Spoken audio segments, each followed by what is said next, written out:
আজকে বানাবো শুক্তো।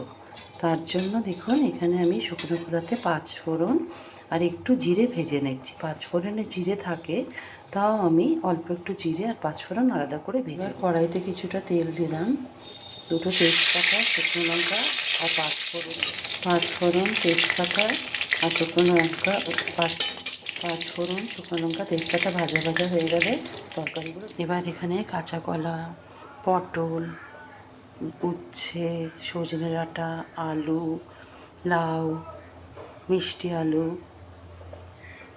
আর শশা কেটে দেবো। এক এক করে তরকারিগুলো দিয়ে দেবো।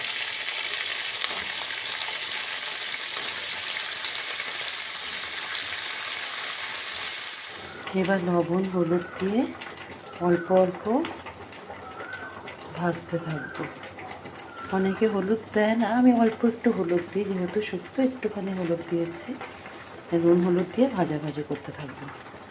এরপর এখানে সামান্য আদা বাটা আর একটু রাঁধুনি বাটা দেবো। এবার দেখুন অল্প একটু আদা বাটা আর একটু রাঁধুনি বাটা দিয়ে দিলাম, দিয়ে মিক্সিং বাউলে একটু সর্ষে, পোস্ত আর দুটো কাঁচা লঙ্কা। এবার কিছুটা সর্ষে, পোস্ত আর কাঁচা লঙ্কা বাটা দিয়ে দিলাম,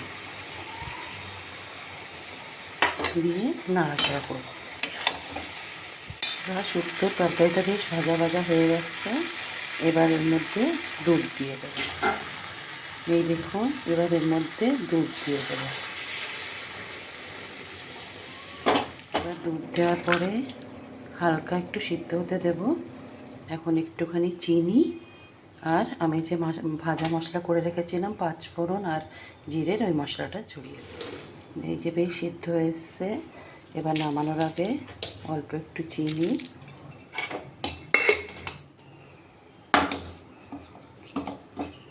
আর এই যে গুঁড়ো মশলাটা করে রেখেছিলাম 5 ফোড়ন আর জিরের, ওইটা ওপর দিয়ে ছড়িয়ে দিলাম।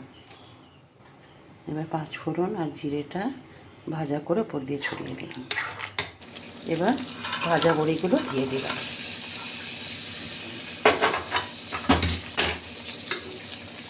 দিয়ে নাড়াচাড়া করে নামিয়ে দেবো। বা শুক্তো তৈরি। এই দেখুন শুক্তো তৈরি। কে কে শুক্তো খেতে ভালোবাসেন কমেন্ট করে জানাবেন।